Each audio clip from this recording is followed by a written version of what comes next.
नमस्कार बंधुरा आशा करी তোমরা সকলে খুব ভালো আছো সুস্থ আছো এবং অবশ্যই পজিটিভ আছো। আমি মিষ্টি হ্যাশট্যাগ আমরা সকলের আজকের বিষয়ে কথা বলবার জন্য তোমাদের কাছে চলে এলাম।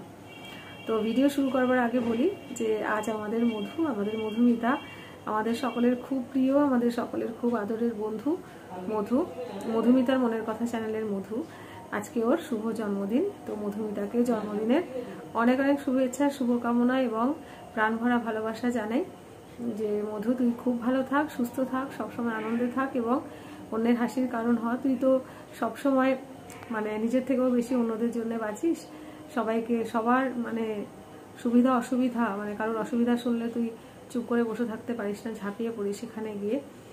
তো এরকমই থাক সব সময়। তো তোকে বন্ধু হিসাবে পেয়ে আমি সত্যি ভীষণভাবে গর্বিত এবং আমি ধন্য যে ঈশ্বর আমাকে এত সুন্দর একটা মানুষের সঙ্গে আলাপ করিয়ে দিয়েছেন। তার জন্য ইউটিউবকেও ধন্যবাদ। আমি ইউটিউবে না আসলে তো আমি তোকে পেতাম না। তো সেই জন্য এরকমই থাক, সবসময় আনন্দে থাক, সবসময় হাসি খুশি থাক। আর তোর মুখের হাসিটা অনেকখানি ইন্সপিরেশন আমার জন্য বা হয়তো হ্যাশট্যাগ আমরা সকলেতে যারা আছি সকলের জন্যে। তো খুব ভালো থাক, আনন্দে থাক এবং অবশ্যই সুস্থ থাক। আজকের বিষয় এবার আসি বিষয়। তো বিষয় হচ্ছে আমাদের দিয়েছেন আজকে আমাদের সকলের প্রিয়, আমাদের শ্রদ্ধেয় আমাদের দিদি জেবাদি। তো জেবাদি আজকে যে বিষয়টা দিয়েছেন খুব সুন্দর একটা বিষয়। জেবাদি তোমাকে অনেক ধন্যবাদ, কৃতজ্ঞতা এবং ভালোবাসা, এত সুন্দর একটা বিষয় দিয়েছে। বিষয়টা হচ্ছে যে মানে দুটো সন্তান মায়ের, একটা সন্তান যদি একটা সন্তান হয়তো ভীষণ সুন্দর, ভীষণ বুদ্ধিদীপ্ত, খুব কথা শোনে এরকম, আর অপর একটি সন্তান একটু গোয়ার টাইপের বা অতখানি হয়তো কথা শোনে না, তাহলে মা কি দ্বিতীয় সন্তানটিকে যার একটু বুদ্ধি কম বা যে একটু গোয়া তাকে কি দূরে সরিয়ে রাখবেন, নাকি তাকেও নিজের ভালোবাসা দিয়ে বা তাকে মানে এগিয়ে দেবেন বা সামনে রাখবেন?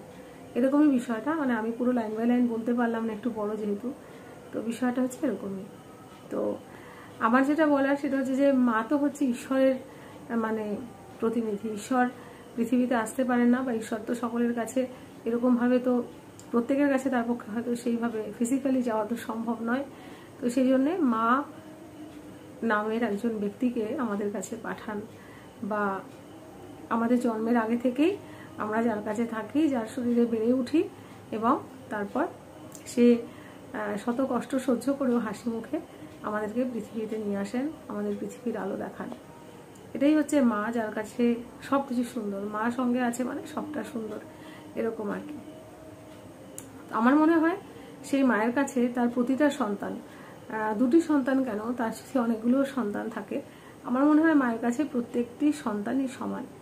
এবার আমাদের হাতের 5টা আঙুল যেরকম একই রকম হয় না, সেরকম একই মায়ের দুটি সন্তান তারাও যে সব দিক থেকে একই রকম হবে তা তো নয়। কেউ হয়তো একটু শান্তশিষ্ট, কেউ হয়তো একটু দুষ্টু, কেউ হয়তো পড়াটা খুব জলদি বুঝে ফেলে, কারোর হয়তো একটু টাইম লাগে, কেউ হয়তো পড়াশুনো করতে চায় না, কেউ হয়তো মানে পড়াশুনো করতে ভীষণ ভালোবাসে, এরকম তো হয়ই।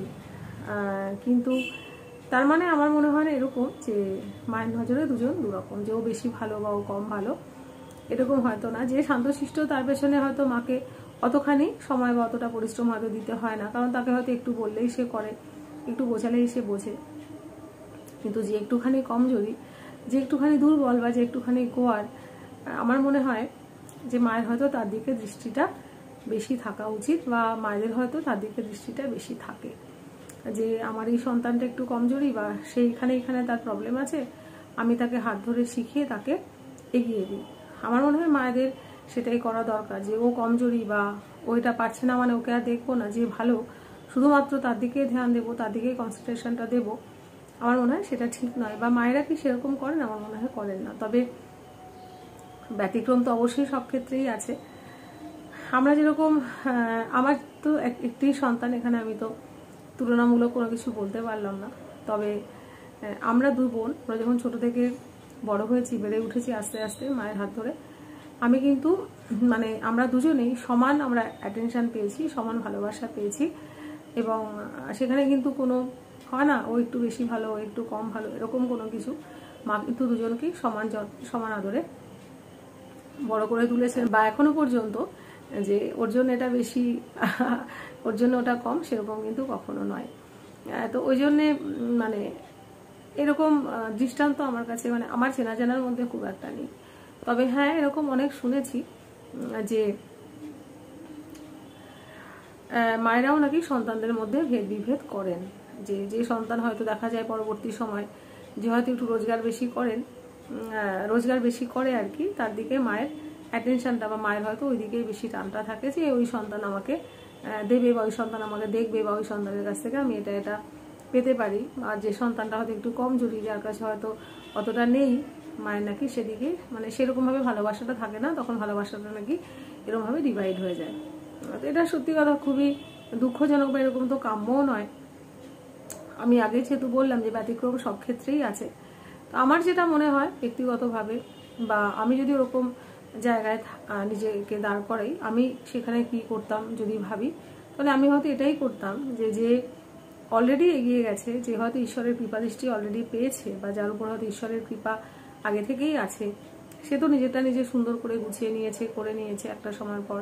কিন্তু যার কাছে হয়তো একটুখানি কম আছে, যে হয়তো সবটা একই রকমভাবে গুছিয়ে নিতে পারেনি, আমার মনে হয় যে আমি হয়তো তার দিকেই বেশি অ্যাটেনশনটা দিতাম সেই সময়। কারণ একজন তো সেটেল হয়ে গেছে, যে হয়নি আমি মনে হয় তাকে একটুখানি অ্যাটেনশনটা হয়তো বেশি দিতাম, বা তার যাতে কষ্ট না হয়, বা সে যাতে মনোকষ্টে না ভোগে, বা তার যাতে হয় না একটা না পাওয়ার আক্ষেপ যাতে না থাকে, সেগুলো হয়তো দূর করার চেষ্টা করতাম, বা তাকে যতখানি পারি সব দিক থেকে হয়তো সাহায্য করার চেষ্টা করতাম। কারণ সে কমজোরি, সে একটুখানি কম এগোতে পেরেছে, তো সেই জন্য মায়ের হিসাবে তাকে একটা সাপোর্ট দেওয়া হয়তো কর্তব্যের মধ্যে পড়ে। এরকম নয় যে সে কমজোরি বলে সে আমাকে কিছু দিতে পারছে না বলে তার দিকে আমি সেরকমভাবে দেখবো না, যে আমাকে দিচ্ছে তার দিকে আমার অ্যাটেনশনটা বেশি থাকবে, সেরকম নয়।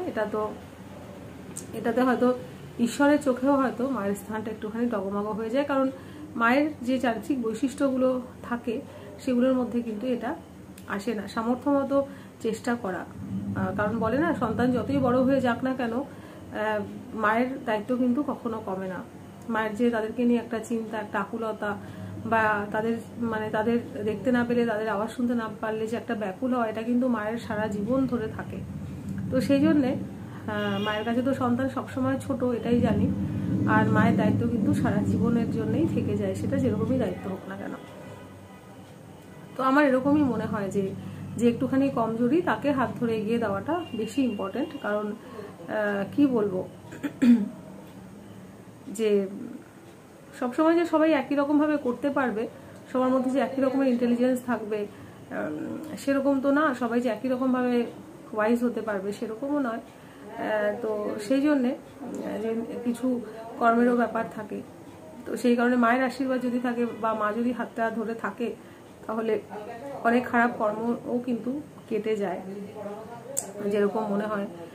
কারণ মা হচ্ছে ঈশ্বরের প্রতিরূপ, মা হচ্ছে ঈশ্বরের প্রতিনিধিত্ব করেন। তো সেই জন্য ঈশ্বরের কাছে তার সকল সন্তান সমান। আর মায়ের কাছেও যে শরীর থেকে সন্তানের সে জন্ম দিচ্ছে একই রকম কষ্ট পেয়ে, একই রকম যন্ত্রণা সহ্য করে, তো তার কাছে আমার মনে হয় সব সন্তানই সমান। ব্যতিক্রম আছে, আজকের সমাজে আরও অনেক কিছু ব্যতিক্রমী চিত্র আমাদের চোখের সামনে আসে, কিন্তু সেগুলো বলতে চাই না, সেগুলো একটুখানি কষ্ট দেয়, ব্যথা দেয়।